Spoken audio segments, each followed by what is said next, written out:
Olá, olá time, tudo bem? Você aí fez a prova do BRB e a prova do BRB não sai de você ainda. Mais discussões sobre o resultado.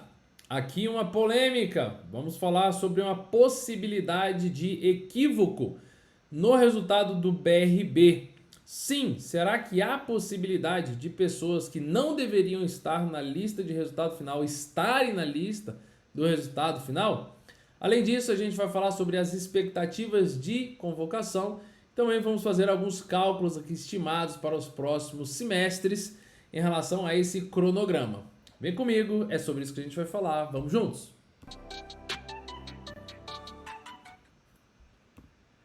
Fala time, tudo bem? Eu sou o Eduardo Cambuí, tá aqui meu Instagram. Vamos hoje fazer um bate-papo. Você está aqui no meu canal, se você já é inscrito, compartilhe com as pessoas que têm o mesmo interesse. Se você ainda não é inscrito nesse canal, se inscreva. Assim vai ajudando e fomentando aquela coisa que você já sabe, ajudar o canal a crescer também, mas que eu possa parar e fazer mais vídeos aqui para ajudar cada vez mais você dentro dessa sua jornada da aprovação. Tudo bem? Combinado? Vamos lá para o que interessa. Primeiro, vamos começar a fazer uma análise estruturada do edital e de outras partes. Primeira coisa, o grande levantamento que se tem é: será, Cambuí, que é possível uma pessoa que teve a nota da ampla concorrência estipulada em 36,39, ficou lá em 980, para ter, né, a sua classificação, a sua pretensão de classificação para correção de redação, e uma pessoa, por exemplo, da cota de PNP, pretos e negros, PNP, pessoas negras e pretas, daqui para frente a gente vai falar só PNP, você já sabe o que é, PNP e ampla concorrência. Será que teríamos a possibilidade de ter essa situação na tela? Essa situação aqui, ó, 36,39 para ampla concorrência corte e 31,06 para PNP. Ou seja, vamos agora começar a tratar de um personagem fictício, vamos chamar de Cambuí. Esse candidato chamado Cambuí ficou com 31,06 lá na posição 2.650, mas dentro da cota de PNP ficou em 447. Até aí, normal, tudo bem, sem o menor problema. Exatamente esse é o objetivo da cota, fazer essas inclusões de pessoal. Aí vamos seguir. Primeiro questionamento é: como é que é a regra de concorrência para as pessoas de cota? Se você verificar, o edital traz lá no 8.6, o candidato negro concorrerá às vagas de ampla concorrência e às vagas reservadas. Ao mesmo tempo, ele está concorrendo com as duas vagas ao mesmo tempo, de acordo com a sua classificação no concurso. Então, ao mesmo tempo, ele concorre para uma e para outra. Não são excludentes, mas são concomitantes. É isso que esse inciso quer dizer. Sobre a redação, Cambuí, depois da prova objetiva, a gente vai para a redação, que foi a segunda etapa.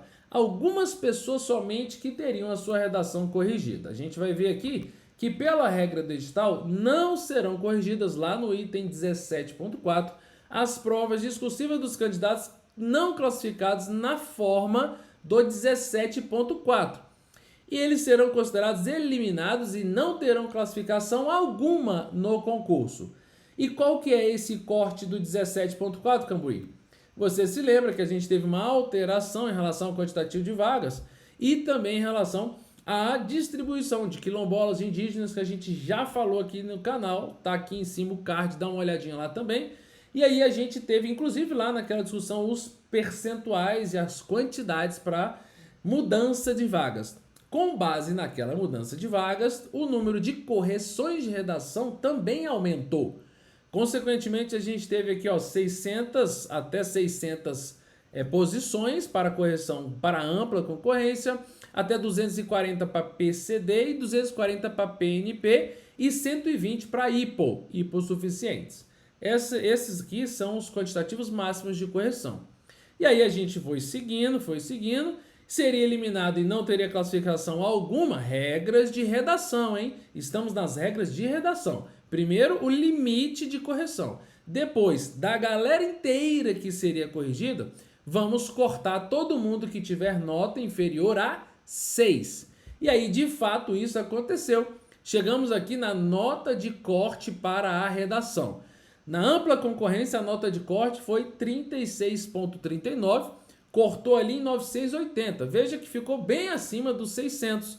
Isso por quê, Cambuí? Porque dentro desses 600, a gente teve várias pessoas aprovadas em cotas.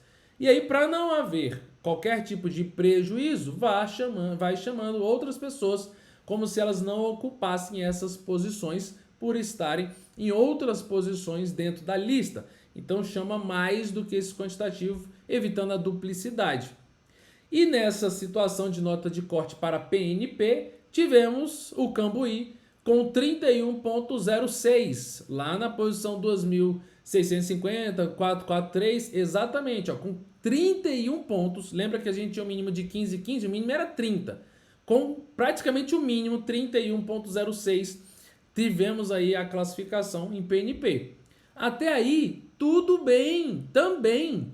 Não tem o menor problema, não identifico qualquer tipo de incorreção. Tá tudo certo até aí. Chegou aqui o corte para a redação, a gente verificou que muitas pessoas foram reprovadas na redação, mesmo com notas mais altas, mas foram reprovadas. E aí o mínimo aqui, ó, 6,30 para esse aprovado foi de 37, tá aqui marcadinho, ó, 37, deixa eu anotar aqui, ó, 37,36. O último aprovado com a última pontuação em relação aos 6,30. E abaixo disso, todos eliminados pelo item 17,5, que fala sobre esse mínimo de 6 pontos. Aí a lista deu uma enxugada, reduziu essa lista e tivemos várias pessoas aprovadas na redação. A partir daí, a gente teve a seguinte situação lá entre o ampla concorrência e o azulzinho Cambuí. 38,61 mais 9,29, a nota de corte para ampla concorrência ali dentro dos 217, 47,9.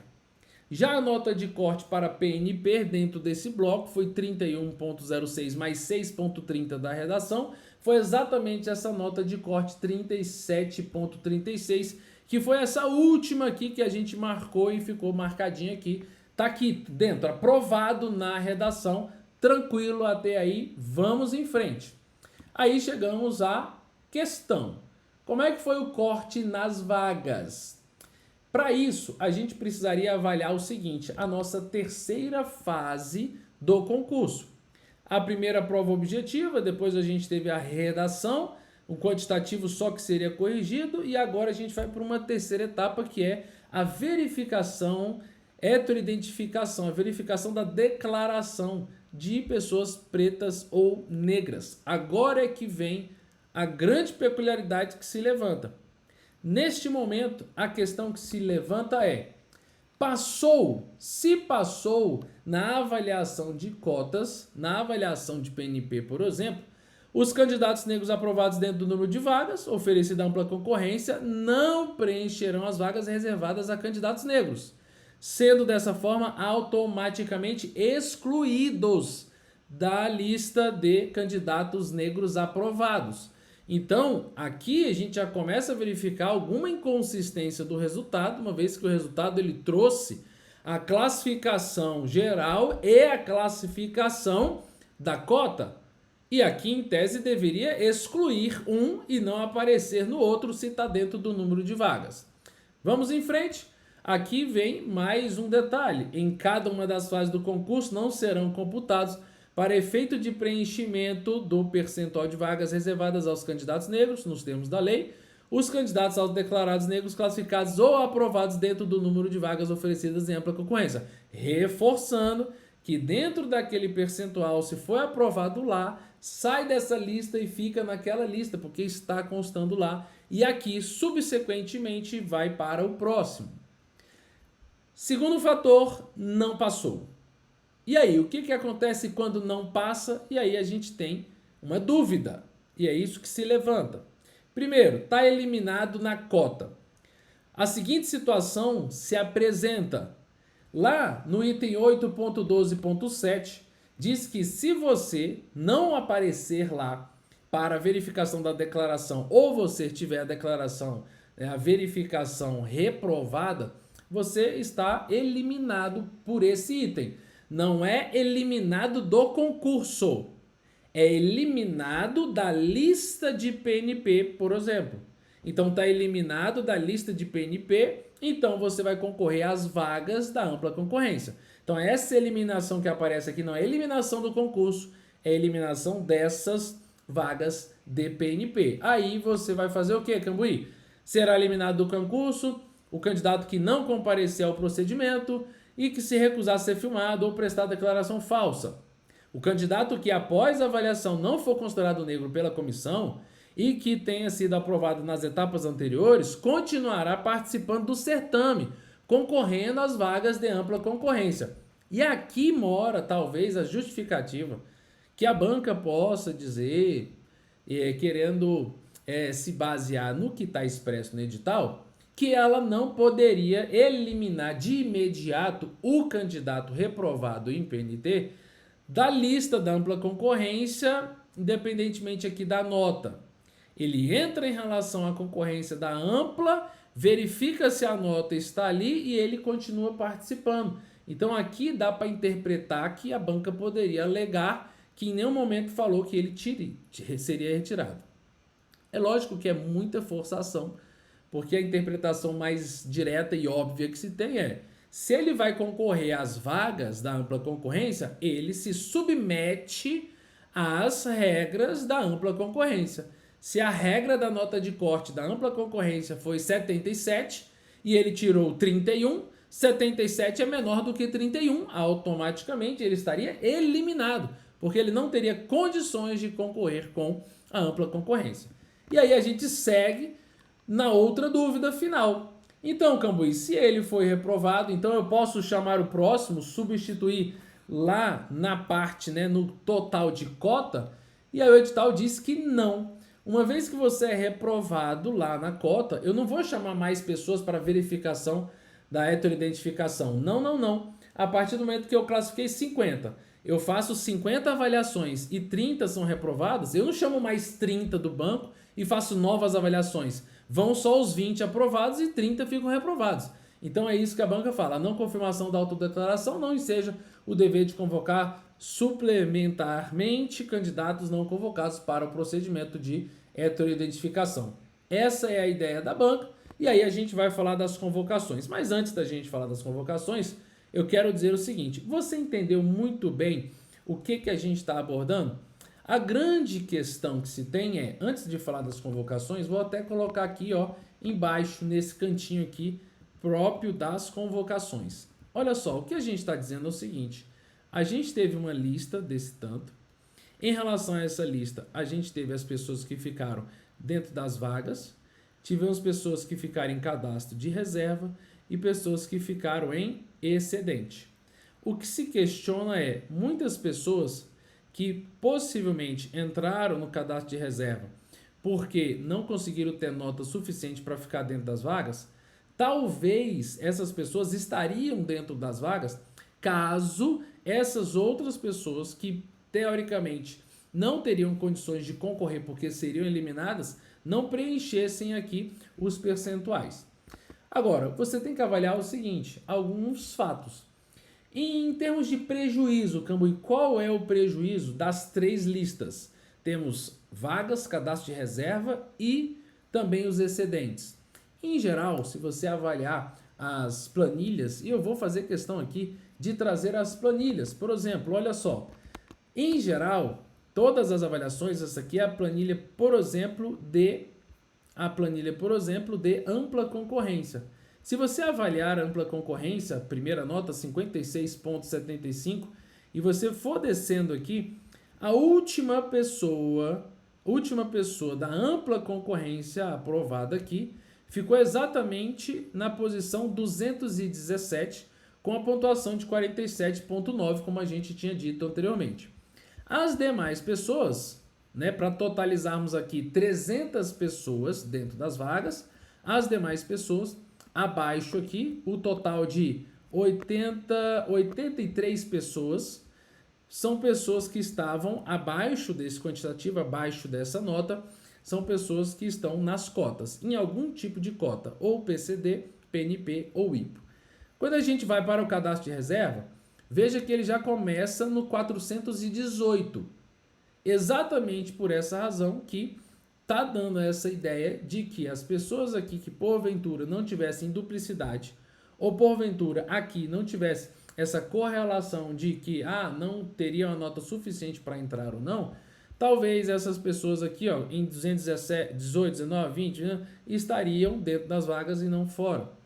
A mesma lógica que se tem para os excedentes. Se você verificar os excedentes, em geral, as pessoas que foram teoricamente beneficiadas ou que teoricamente elas entraram sem terem ou sem poderem ter entrado, elas estão dentro do bloco dos excedentes. Acredito que quase todos que estão no bloco dos excedentes. A grande questão que se levanta não é que se vai prejudicar quem está nas vagas ou quem está em cadastro de reserva ou não. Mas eles estão lá na frente, podem nem ser chamados ou não. Não, a questão não é se vai ser chamado, se não vai ser chamado. A grande questão é que foi publicado um resultado que parece não estar coerente com a regra do próprio edital. O resultado foi publicado, colocou aqui em duplicidade as pessoas de cota concorrendo concomitantemente às vagas, colocou aqui também as pessoas que deveriam ter sido, teoricamente, eliminadas, porque ao concorrerem com ampla concorrência não tinham nota suficiente para concorrerem com ampla concorrência. E aí a grande questão que se tem é uma questão simples. Se a gente parar para comparar aqui, vamos trazer aqui as pessoas para comparar. Se a gente trazer para comparar, lembra daquele exemplo que a gente deu? 980 pessoas estavam aqui na ampla concorrência. E aí tivemos aqui 2.600, 2.000 e tantas aqui, que foi a última de PNP, que foi exatamente essa situação. Essa pessoa ela foi reprovada, o Cambuí aqui, né? Foi reprovada lá na avaliação na heteroidentificação, e ainda assim, mesmo tendo ficado em 2.600 e tanto, mesmo tendo tirado 31 pontos, 0,06, por exemplo, essa pessoa ela consta na relação final de aprovados. A grande questão e a grande dúvida é o seguinte: se essa pessoa ela consegue entrar no concurso por essa porta desse jeito, o que dizer dessas outras pessoas que estariam aqui, Ou seja, essa é a grande indagação. Como é que a gente vai fazer para explicar isso? Gostaria muito que a banca dissesse. Se você está por aí também, tem a resposta, coloca aqui embaixo. Eu ainda não consegui entender essa parada aí. Se a banca chegar até ela esse vídeo e eu estou perdendo alguma coisa aqui no meio de tanta planilha, de tanta informação, posso estar perdendo informação? Não sou o dono da verdade? Com certeza não. Mas estamos aqui querendo entender essas situações e o que nos apresentam os dados são exatamente esses números que eu passei para vocês, tá bom? Bom, para a gente finalizar, vamos falar aqui rapidamente sobre as convocações. O banco, o BRB, em relação às convocações, tem um planejamento de convocação de 2 anos. A cada semestre, ele pretende convocar 25% dos aprovados. Isso já totalizando os 300 dentro das vagas e os 200 em cadastro de reserva. Então serão 25%, 25%, depois 25%, 25%, chegou a 100% até o final de 2024. Cambuí, eu tenho chance de ser chamado dentro dos excedentes? Tem. Vai depender da quantidade de pessoas que forem chamadas, né, essas 500 pessoas, e desistirem ou não entrarem por algum problema, irregularidade de documentos, ou porque desistiram, passaram em outro concurso, ou porque não se atentaram, ou qualquer problema, impedimento, ilegalidade, qualquer problema que ocorra com essas pessoas que foram aprovadas, que entrarem, pronto, primeiro motivo que você tem para ter expectativa dos excedentes também serem chamados. Digamos, dessas 500 pessoas, 30 pessoas não querem entrar, não querem trabalhar, já passaram em outro concurso, não faz sentido para ela mais, o banco, ou já está com outras aprovações aguardando, ou seja, por algum motivo 30 pessoas das 500 não vão entrar, então vão chamar 30 pessoas dos excedentes. Eu já expliquei por que os excedentes estão aí exatamente porque a legislação, né, Lei 4949, ela foi alterada lá no 16A para beneficiar ou para não eliminar, pelo menos, as pessoas que tiverem as suas notas mínimas computadas. Então, por essa razão, eles estão aí e podem sim ser chamados. Como e vão chamar todos? Aí eu não sou mãe de Iná para saber, mas acho difícil, sendo bem sincero, porque o primeiro motivo é reposição dos 500. Mas lembre-se que a gente tem outras reposições ao longo de 2 anos aí, a gente pode ter várias reposições de outros funcionários que já estão lá. Então temos milhares de funcionários que vão se aposentar, vão sair. Então, realmente essa fila pode andar para os excedentes? Eu acredito com certeza que ela andará. Por quê? Porque a banca, o próprio órgão, né, o próprio RB, já se posicionou dizendo que vai chamar 500 pessoas, ou seja, vagas de cadastro de reserva serão chamados em até 2 anos. Vai depender muito desse prazo, Cambuí? Vai, porque se eu vou chamar todos os 500 ao finalzinho de 24 do 2024, ou seja, ao finalzinho dos 2 anos, talvez não dê muito tempo para correr para os excedentes, mas vai muito dessa flexibilização, até porque os primeiros 25%, alguns já podem não querer, vai chamar do próximo. Dos outros 25%, outros podem não querer, chama do próximo. E assim sucessivamente, até que antes mesmo do prazo de vencimento do concurso, a gente já tenha chegado aos excedentes. Então essas são as minhas percepções em relação à prova. Espero ter ajudado e contribuído aqui para a gente discutir mais sobre esse assunto. Se você quiser, coloca aqui nos comentários também. Se você tiver mais interpretações diferentes, coloca aqui também, que a gente abre para debate, para dialogar. Estou aqui colocando, sem ser dono da razão, só algumas indagações relacionadas ao que está escrito no edital e ao que saiu publicado. Muitas pessoas me perguntam assim, Cambuí, e agora, o que pode acontecer em relação à segurança jurídica da prova? Será que pode anular o concurso? Não acredito, sinceramente, que ele seja anulado. Primeiro, por quê? Porque a banca ela entregou para o órgão o concurso. Significa que esse órgão aqui, agora o BRB, ele já aprovou, homologou esse resultado. Então a banca já não queria responder antes, agora que ela não quer responder mais ninguém, né? Porque, teoricamente, ela entregou o trabalho dela está aprovado e está junto com o banco agora para fazer as convocações. Ela não tem mais a responsabilidade, entre aspas, em relação a isso. Então o banco deveria questionar, deveria se posicionar, deveria falar, explicar a situação e outras medidas podem ser tomadas. Então você pode sim se sentir de alguma forma prejudicado, questionar isso perante o Tribunal de Contas, pode sim questionar juridicamente, e aí tem que fazer aquela avaliação sob júdice, cada um fazer a solicitação judicial, se sentiu lesado, prejudicado, e caso a caso será avaliado para que se possa tomar algum tipo de providência, se for o caso. No mais, agradeço aí toda a atenção, coloque aqui aí suas dúvidas, compartilhe esse vídeo, siga esse canal e se inscreva aí para a gente trocar mais ideias, mais informações ao longo de todo esse período dessa novela que não tem fim. Eu sou Eduardo Cambuí, um forte abraço, vamos juntos, até a próxima.